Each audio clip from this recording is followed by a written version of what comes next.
This week on Centennial Sportsnet. The Blue Jays look to continue their hunt for a blue October. Queens looks to give U of T the varsity blues. Our own infield reporters showcase some of Ontario's top amateur boxing talent. And the Colts look to get back on their winning ways. All this and more coming up on Centennial Sportsnet. Watch it. Welcoming you back inside of our Centennial Sportsnet studio, joined alongside my partner in crime, Alykhan Ravjiani. I'm Matt Lowry, and no better way to start this program than by telling you that your Toronto Blue Jays, for the first time since 1993, well, their regular season is going to extend past game number 162. Absolutely, Matt. It's a fantastic time in the city for baseball right now. The Blue Jays sitting very pretty, first place overall in the American League, and their magic number is just 2 games to clinch the American League East in total after a thrilling come-from-behind victory last night over the Baltimore Orioles. And on the weekend, the Blue Jays got a glimpse of what the celebration could potentially look like as they were popping bottles. The Jays grabbing at least a wild card in their series against the Rays, and Nelson Perez was on the scene. The Toronto Blue Jays punched a ticket to the postseason after 22 years, sweeping the Tampa Bay Rays this weekend at the Rogers Center. In 1993 was the last time that the Blue Jays were part of the postseason in the American League, and they managed to win all the way to the World Series. We had the chance to talk to some of the players on the roster to see what they think about this accomplishment. Here's what they said. Hey, this is one of the best teams I've played for, and it's been a lot of fun. It's been a lot of fun being part of this team. You know, there's a lot of energy, and it shows today. You know, we walked off, and there's a lot of energy. But yeah, we're all very excited about getting a wild card spot. But the goal is to win the division. And that's what we're trying to do right now. It's just win the division.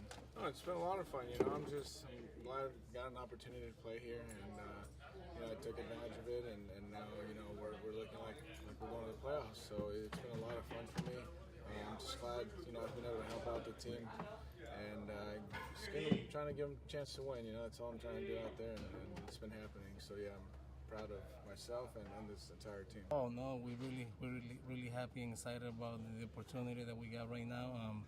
We got a great team. We got a great chemistry between each other, and we're just trying to roll this thing as long as we can. Our team is unbelievable. We get great defense. We get great offense. Our pitching is being outstanding throughout the whole year, and we just got to keep doing our thing, man. Oh, you know, I think it's more great for the city. You know, they wait a long time for a winner, and we're probably going to put a good product out on the field, and it's going to be fun. I mean, the goal of mine, you know, from day one was to win the AL East, which we have a chance to do in the next couple of days. But for me, you know, I came in the season more as a utility guy. Now with guys going down, get to play every day. You know, it's good to see the hard work that I put in the offseason pay off and be able to help this team win. I think it's been neat for the city. It's been a long time coming. I'm happy for guys like, you know, Batista and Encarnacion have played their whole career and hadn't reached postseason yet. This will be their first experience, and they deserve it. That's the goal. Hopefully I will be. Sometimes you can't tell, but that is definitely the goal. The job is not done yet. The Blue Jays' magic number to win the pennant is 4. And they now move into Baltimore to face the Orioles in a 4-game series at Camden Yards. Then they will close the season facing the Tampa Bay Rays at Tropicana Field, hoping to achieve the pennant and to have the best record in the American League. For Centennial Sportsnet, I'm Nelson Perez. The 2015 running of the CIS football's regular season is slowly winding down, with the teams across the country looking to solidify their stature in provincial and national rankings to ultimately make a run at a Vanier Cup championship. One of those teams is Queen's University, looking to rebound after last year's 8th place OUA finish, missing the playoffs entirely. Let's roll the highlights. Queen's Golden Gales, University of Toronto Varsity Blues from downtown TO.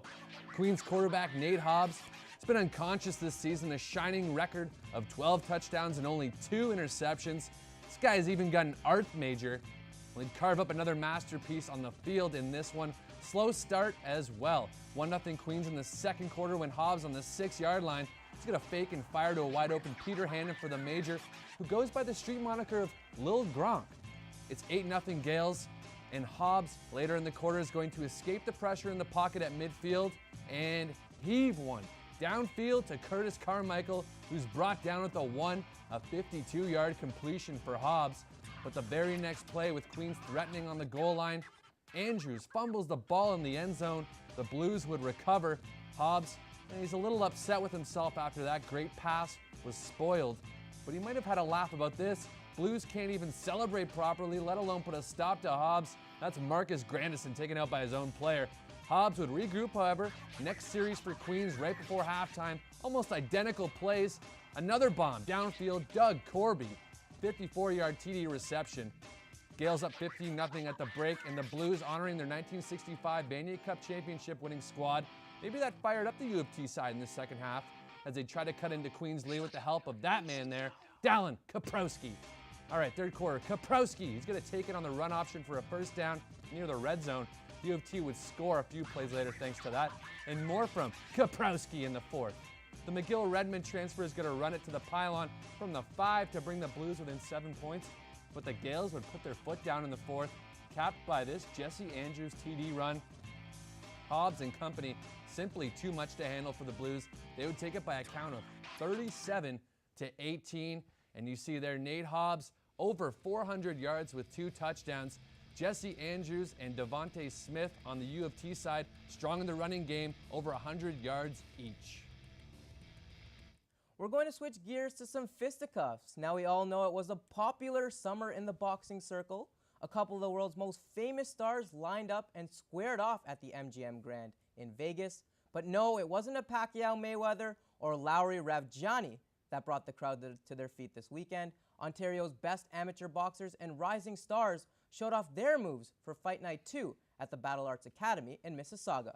Flip Livingstone tells us more. Ladies and gentlemen, good evening and welcome to the Don Koloff Arena here at BattleArts Academy for an amazing night of live boxing. The BattleArts Academy opened its doors in September 2013. The Academy is located in the heart of beautiful Mississauga and is a 13,000 square foot multi-use facility. BattleArts offers a variety of classes ranging from strength and conditioning workouts to MMA to kids boxing, offering people from all ages and skill levels the opportunity to experience combat sports.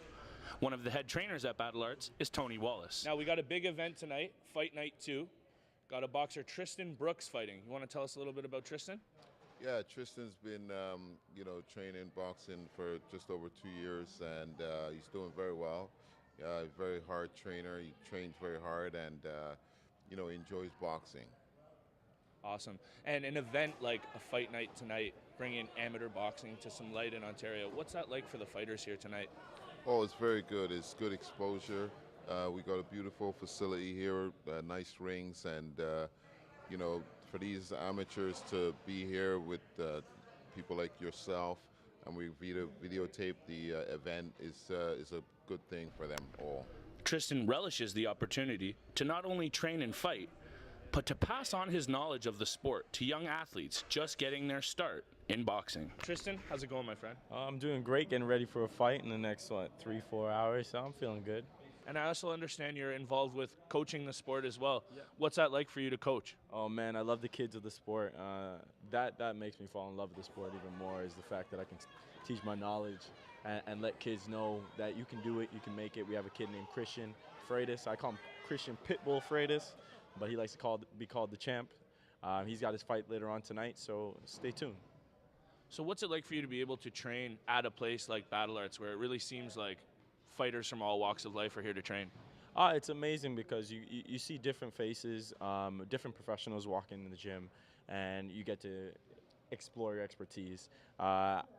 Just a while ago, we had the guys from Pan Am Games come here from Venezuela and train here, so we are considered one of Ontario's top team training facility, so it's great. It's amazing. It's the best experience of my life.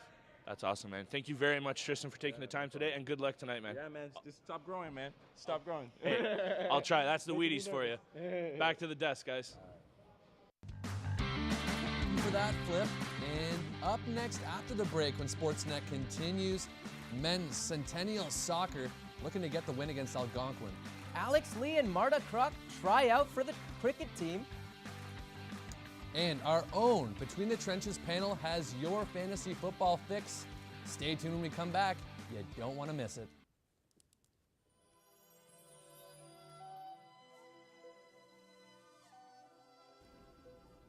Are you bored at home? Tired of staying in on a Friday night with no plans? Well, the Third and Long hotline is here for you. We have operators standing by 24/7 to answer all your hottest and deepest fantasy football questions. Don't have a cell phone? Stuck at work? Is traffic too heavy on the local newspaper website?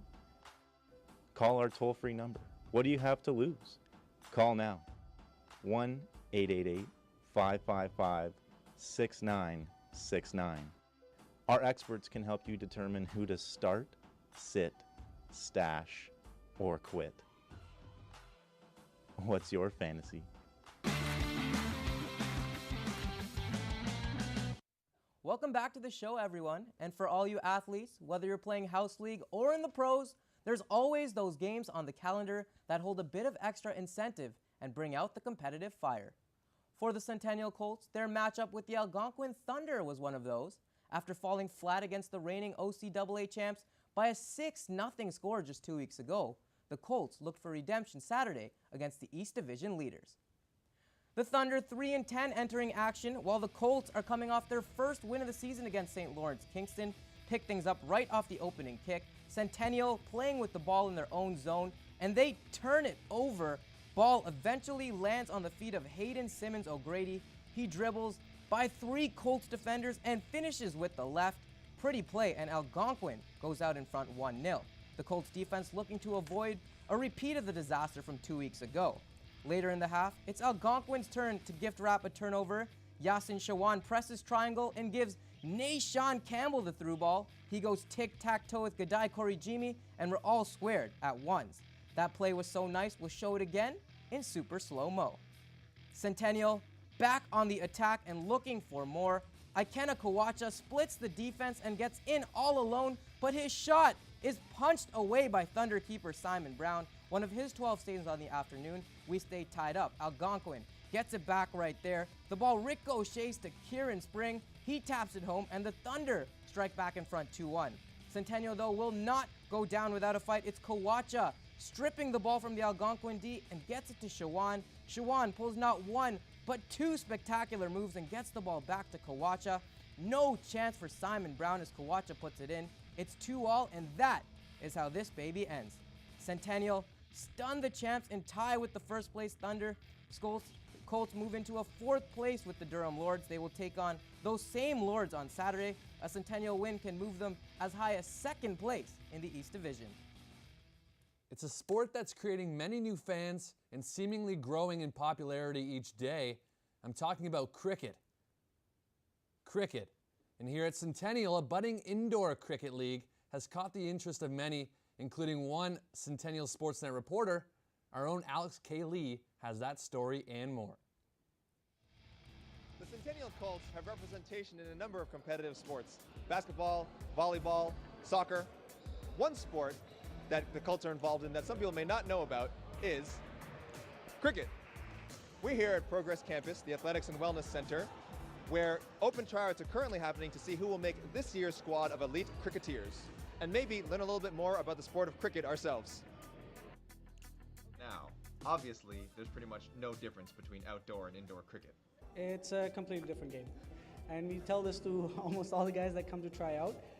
We're still doing it with a cricket bat, and but the ball is a tennis ball, right? It's a taped tennis ball, right? You're confined to the gym, but in here you gotta have a controlled shot. We felt it was important that the players and the coach were ready mentally as well as ready physically. So, we prepared a quiz. Who is the career runs leader in Test cricket history? Sachin Tendulkar. Sachin Tendulkar. Sachin Tendulkar. Sachin Tendulkar is the leading run scorer. He's actually a leading run scorer in the ODIs as well. Coach, you don't have to show off. What is the earliest known reference to the sport of cricket? A, 1492, B, 1598, or C, 1687? Oh, God. You know what? I just go with 1687, but I'm guessing. Coach, I think anyone would know that that's the year that Isaac Newton published the mathematical principles of natural philosophy, and not the year that cricket. Yeah, I right? knew that one. Now I remember, okay. right? Say it. Yeah, obviously. All right. Maybe this question is wrong. Moving on. Moving on before my credibility is questioned further. Have you ever had a batsman do something to try and like throw you off? Yeah, they use some slang words sometimes. When you play 5-over games, you gotta get in other teams' minds, right? Sometimes that will win you the games. No lies. Like when I go and hit for a 6, I usually do it like that to a bowler.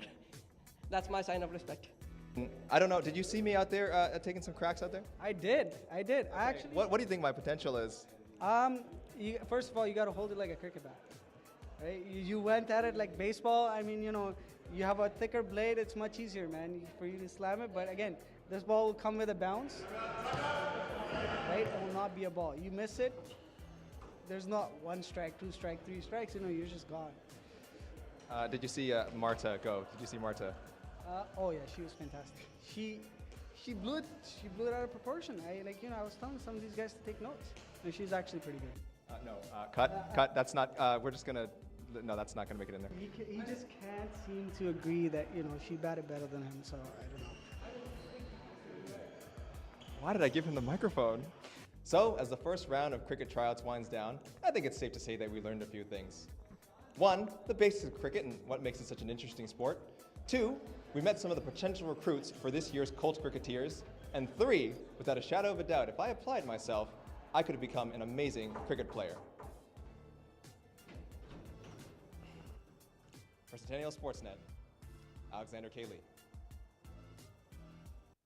Well, it seems clear to me Marta has a future on the cricket team. Alex, I heard the golf team is recruiting. Now, at Centennial College, fantasy football isn't just a league. It's a lifestyle. 12 teams knocking each other out over 16 weeks, where one wrong move can cost you an entire season. Luckily, for all you football fanatics, you won't have to call the Third and Long hotline. Joe Narsa and the boys from the Between the Trenches podcast have your fantasy football fix. Well, it's been an interesting start for the NFL season this year with a bunch of injuries happening to elite talent in the NFL. It's been tough for fantasy owners, and I know for a fact because I got 4 guys on my bench that were out this last week. So we decided to help you guys out, bringing in our Between the Trenches analysts, and they're going to help you out. We got Dwayne Turner and Mitch Sanderson. Guys, who are we starting this week? For me, you got to start Amari Cooper, the wide receiver for the Oakland Raiders. He's a guy who's gone for over 100 yards these past 2 weeks, and he's done it against the likes of Jimmy Smith and Joe Hayden. I mean, that's pretty impressive. He's a guy who's definitely going to be the leading candidate for Offensive Rookie of the Year. Now, my other start has to be Jordan Reed, the tight end for the Washington Redskins. He's a guy who sees plenty of targets from Kirk Cousins, his quarterback, and with Deshaun Jackson out due to a hamstring injury, he's somebody you definitely should have starting for you at the tight end position. And I mean, having a guy like Gronk on a week 4 bye, that's absolutely fantastic. If you can get Jordan Reed as a free agent, it'll definitely fill in that void for that 1 week. Absolutely. Mitch, who do you have in your starts? My start of the week has to be Dallas Cowboys running back Joseph Randle. Randle had 3 touchdowns in the first half against the Falcons last week, and he's playing the New Orleans Saints in a very weak run defense behind a very good offensive line, probably the best line in football with the Dallas Cowboys. And the Cowboys forgot to run the ball in the second half against the Falcons last week, but they will not do the same thing against a weak run defense in New Orleans. My receiver has to be Julio Jones. Julio Jones has absolutely torn up the NFL through 3 weeks. He had 2 touchdowns against those Dallas Cowboys, and he's playing a weak secondary in the Houston Texans this week. Now, I think the toughest thing most fantasy owners go through is who to sit. You usually end up leaving some talent off the field, and that sometimes could hurt you. So, Dwayne, who do you have in your sits this week? That's an easy one, Joe. You have to sit Eli Manning this week. He's a guy who he hasn't thrown any interceptions as of yet. He's known for it, but he hasn't thrown any yet. But the problem is he's going against a Buffalo Bills defense that is aggressive and opportunistic. They've been turning the ball over against opposing offenses like it's nobody's business. And to be frank, he's made Andrew Luck and Ryan Tannehill look average these past 2 weeks. So do not play Eli Manning this week. He's a must sit. Dwayne mentioned it. Ryan Tannehill had a bad start to his NFL season this year. He played Buffalo Bills and threw 3 interceptions. He's playing a very similar New York Jets defense in London, England this week. And that's not a good start to a Dolphins offense who have had a poor start to the NFL season. Well, there you have it. That is your starts and the sits. Make sure to keep the other Manning brother off the field, and it's not going to be a cup of tea for Ryan Tannehill in England. Thanks very much for watching. Make sure to stay informed at BetweenTheTrenches.com, and hopefully you have a great fantasy week. Coming up after the break, the North York Rangers and Milton IceHawks in some OJHL action. And things get a little spicy when we track down a familiar face at the Road Hockey to Conquer Cancer charity event. Hello, ladies. Stick around. I'm Dwayne Cameron, defensive back coach at Wilfrid Laurier University. Hey, this is Sam Sabrin, the defensive assistant and strength and conditioning coach for the Waterloo Warriors. Ryan Edwards, third-year defensive back, University of Guelph. Tom Marshall, number 28. I'm fullback for the Western Mustangs. It's in Super Elite. With Super Elite. I am a super elite athlete. And I'm a super elite athlete.